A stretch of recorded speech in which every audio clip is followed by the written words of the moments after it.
depois nós vamos ter somente a homenagem. Feche os seus olhos.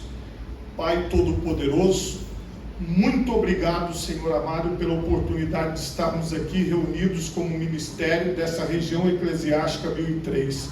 Que o Senhor possa abençoar cada pastor titular, que o Senhor possa abençoar as pastoras auxiliares, os pastores auxiliares, todos que estão envolvidos na tua obra, cada igreja aqui representada, a diretoria de cada igreja, a liderança das igrejas, o diaconato, os membros, os simpatizantes. Pai, que a tua obra possa crescer a cada dia. Nós te louvamos e te bendizemos. Amém e graças a Deus. Podemos assentar. Quero já desde o início registrar a presença aqui do pastor Wandes Coutinho, que está nos visitando hoje. Daqui a pouquinho ele vai também ter uma palavra aqui. Mas, conforme vocês já estão acompanhando junto comigo, nós estamos hoje na última palestra do nosso livro Os Valores do Reino de Deus, a relevância do Sermão do Monte para a Igreja de Cristo. O autor é o pastor Osiel Gomes, e o tema hoje é a bondade de Deus em nos atender. O texto básico aqui é Mateus 7, do 7 ao 20. Pedi e dá-se-vos-á, buscai e encontrareis, batei e abri-se-vos-á. Porque aquele que pede recebe, o que busca encontra, e ao que bate se abre. E qual dentre vós é o homem que, pedindo-lhe pão ao seu filho, lhe dará uma pedra? E pedindo-lhe peixe, lhe dará uma serpente? Se vós, pois, sendo maus, sabeis dar boas coisas aos vossos filhos, quanto mais vosso Pai que está nos céus dará bens aos que lhe pedirem? Portanto, tudo o que vós quereis que os homens vos façam, fazei-o também vós, porque esta é a lei e os profetas.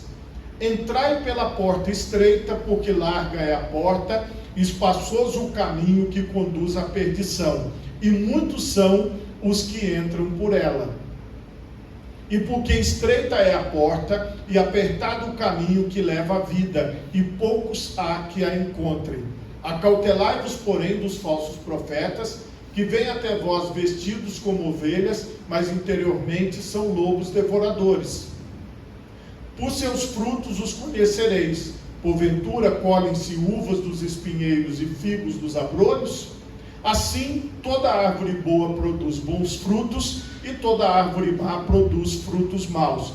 Não pode a árvore boa dar maus frutos, nem a árvore má dar bons frutos. Toda árvore que não dá bom fruto, corta-se e lança-se no fogo. Portanto, pelos seus frutos os conhecereis. Agora aqui, o primeiro ponto que nós vamos ver é a bondade de Deus. Definição de bondade. Eu gostei muito dessa definição.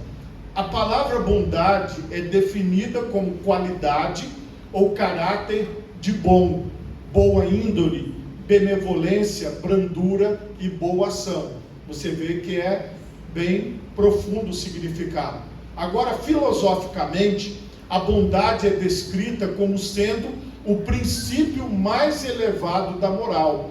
Na visão grega, a benignidade era vista como o mais sublime atributo.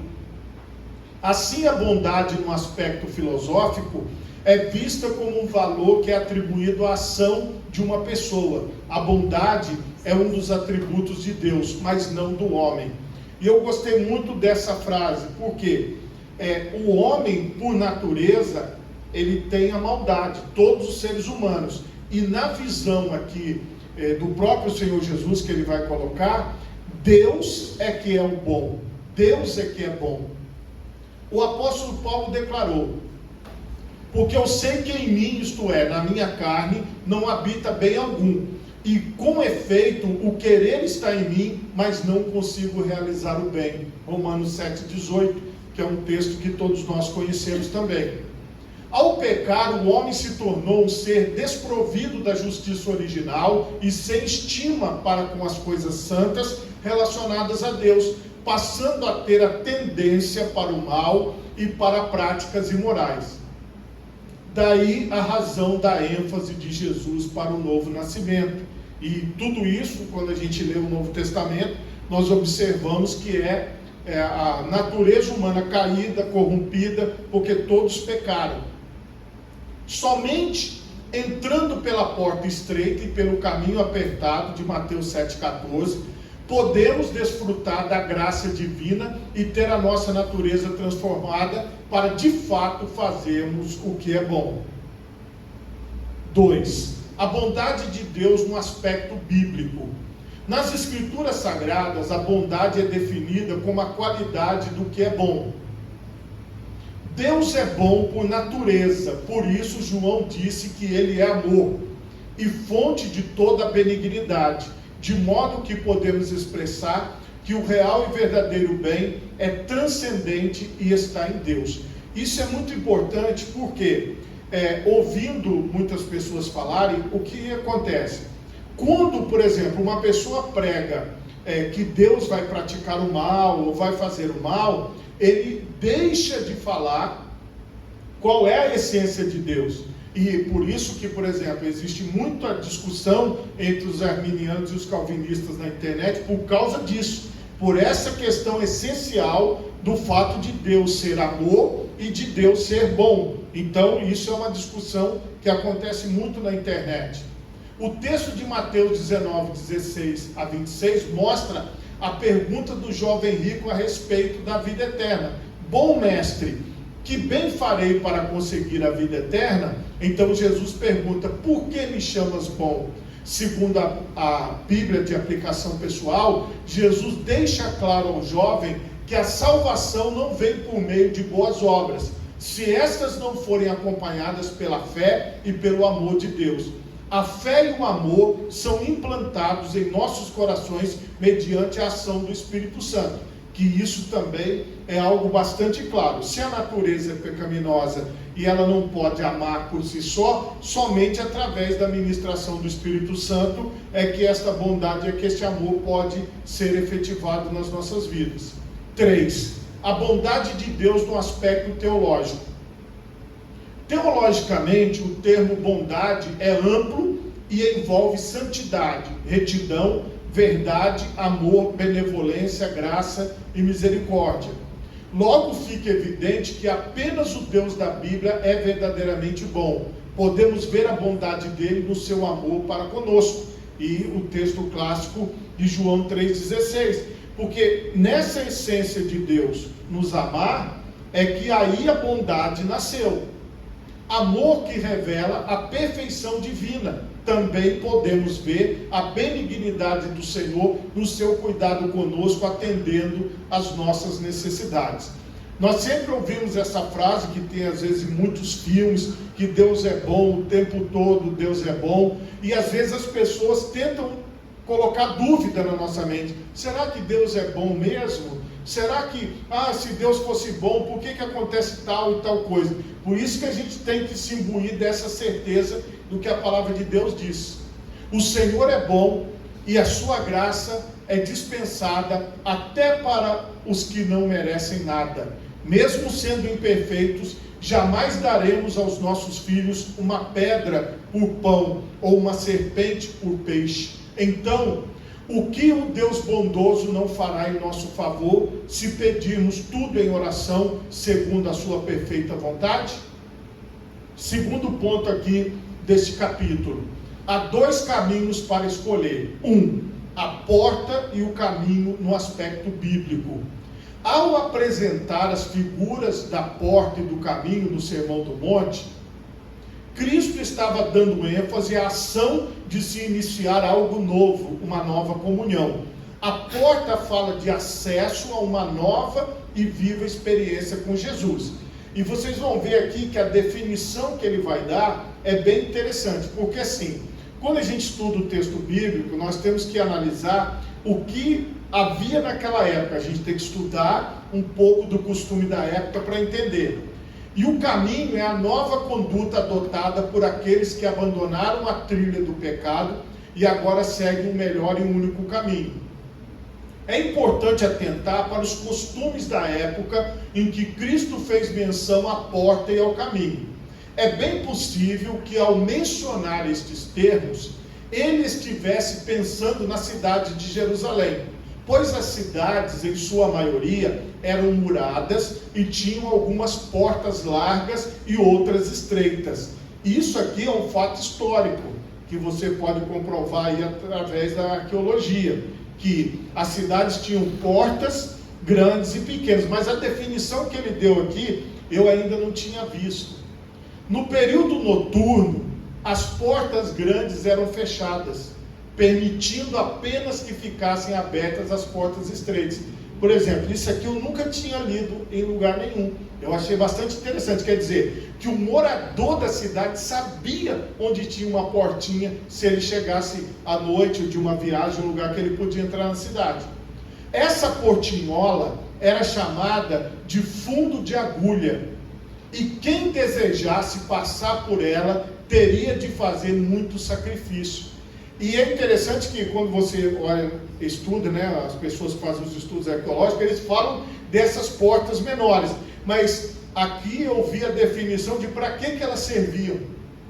Às vezes a passagem de um camelo com mercadoria por meio dela era impossível, sendo necessária a retirada da bagagem, e ainda assim a pessoa teria que passar ajoelhada, ou seja, era uma porta bem pequenininha, só para um morador desavisado que ficou do lado de fora, ou que chegou tarde da noite de viagem para poder entrar na cidade. Foi nessa condição que Jesus afirmou que estreita é a porta e apertado o caminho que leva à vida, e poucos há que a encontrem, Mateus 7,14. Aqui a gente vê a importância de estudar o texto bíblico e a cultura da época, porque você acaba aprendendo mais. 2. O que as duas portas e os dois caminhos ilustram para nós? A porta estreita é a que conduz à vida eterna. Jesus estava mostrando que há um único caminho que pode conduzir o pecador à vida eterna com Deus. Os atos religiosos e as boas obras não podem levar o homem ao céu. Somente a fé em Jesus Cristo poderá conduzi-lo à vida eterna com Deus.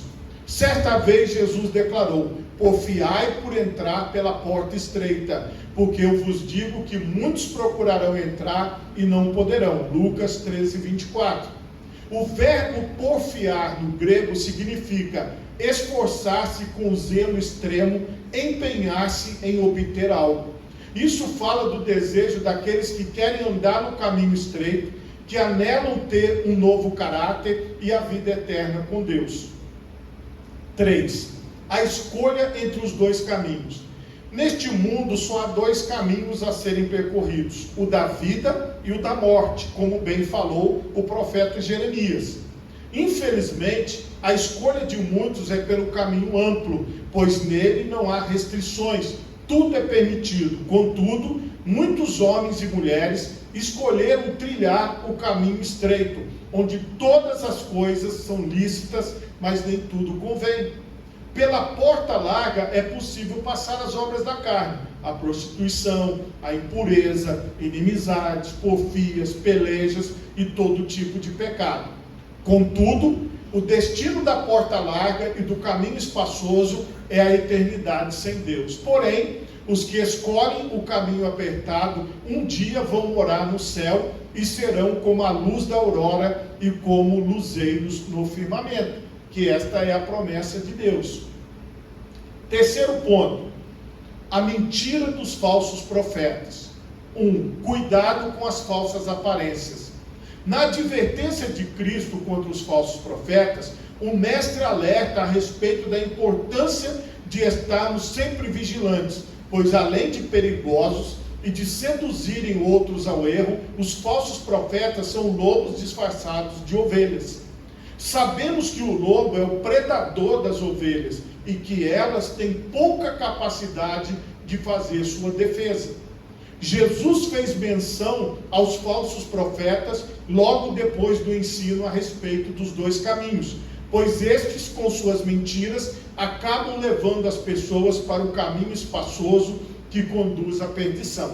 Porque veja que a base dos falsos profetas é a mentira. Porque como a palavra de Deus trabalha com a verdade, eles não vão conseguir trabalhar com a verdade, porque se eles falarem a verdade, eles deixam de ser falsos profetas. E nós observamos nos nossos dias algo terrível, que é essa luta para mudar as palavras da Bíblia. As pessoas estão trabalhando para mudar o texto bíblico, para mudar as verdades de Deus, e nós temos visto isso nos nossos dias, e é uma coisa gritante, que se você entrar na internet você vê, se você ligar a televisão você vê, é um combate constante ao que se fala. Tem um pastor que ele foi chamado pelo Ministério Público, e tem aí na internet a explicação, e o pastor falando, e as pessoas falando, foi o seguinte: durante a pandemia, ele estava pregando na igreja, e ele, ao se referir à relação que existe, que eles chamam de homoafetiva, ele se referiu com homossexualismo. Então o que acontece? A denúncia foi: a palavra homossexualismo é uma palavra preconceituosa. Ele teria que usar o termo homossexualidade. Se ele falasse homossexualidade, tudo bem. Mas como ele falou, se referindo a essas pessoas como homossexualismo, então houve uma denúncia, porque tinha uma pessoa assistindo pela internet do movimento que é contra a igreja e a pregação do evangelho, e ele foi até o Ministério Público e ofereceu a denúncia. O que aconteceu? O pastor, ele foi até o Ministério Público, e para que ele não fosse processado, ele assinou um termo que se chama ajuste de conduta. E qual foi o ajuste de conduta? Ele teve que gravar um vídeo, veio a público, tem aí na internet o vídeo, e ele se retratou, dizendo: gente, eu me equivoquei de ter usado o termo homossexualismo, e passei então a usar o termo homossexualidade. Aí ele disse que não quis ser preconceituoso e tal. Porém, ele estava pregando na igreja e fazendo a transmissão pela internet. Então, só para vocês entenderem que, de qualquer forma, as pessoas hoje, elas estão perseguindo os termos bíblicos, aquilo que está na palavra. E o pastor que foi até o Ministério Público, ele aceitou fazer o ajuste de conduta para que ele não fosse processado. Mas, por exemplo, se ele não aceitasse, com certeza o processo iria correr. E quando, por exemplo, o Ministério Público põe um processo contra uma pessoa, é para o resto da vida, porque eles vão até o STF. Só que, por exemplo, para você colocar advogado, para você poder se defender, tem custo. O processo, ele custa caro. E muitas vezes as pessoas, elas transformam isso. É isso que nós estamos vivendo nos dias de hoje. Então, a gente tem que prestar bastante atenção nesta visão, porque hoje se espalhou, se multiplicaram os falsos profetas. O crente precisa ter todo o cuidado e estar constantemente em oração, buscando discernimento espiritual para não ser iludido pela boa oratória e as palavras bonitas dos que se dizem profetas, mas não são. Os falsos profetas podem até parecer dóceis, mansos, se vestirem como ovelhas, mas por dentro são lobos vorazes. Esses demonstram ter piedade, fazem longas orações, profetizam, mas é tudo aparência. 2. Como detectar os falsos profetas? De acordo com a Bíblia de Estudo Aplicação Pessoal, podemos facilmente identificá-los, porque em seus ensinamentos minimizam a Cristo e glorificam a si mesmos. Também podemos identificá-los por seus frutos. A árvore pode estar frondosa, com muitas folhas e oferecendo uma boa sombra, mas se ela não der bom fruto, será cortada. A imagem do fruto usada por Cristo se refere ao caráter e à conduta do profeta. Ainda podemos acrescentar mais um elemento significativo para detectar o falso profeta: seu ensino. Se ele ensinar alguma outra doutrina e se não conforme com as sãs palavras do nosso Senhor Jesus Cristo, é soberbo, nada sabe e não deve ser reconhecido como profeta do Senhor. 3. Uma análise criteriosa. Tanto tanto no Antigo quanto no Novo Testamento, vamos encontrar muitos falsos profetas que se levantaram para tentar enganar os servos de Deus. Em geral, eles profetizavam somente aquilo que as pessoas desejavam ouvir e não se cansavam de dizer que foi o Senhor que disse. Ao ensinar a respeito do futuro, Jesus afirmou que surgirão muitos falsos profetas e enganarão a muitos. Mateus 24:11, infelizmente, é o que acontece. Por isso, precisamos vigiar para não sermos enganados. Amém? Por favor, feche os seus olhos e oremos a Deus. Pai Todo-Poderoso,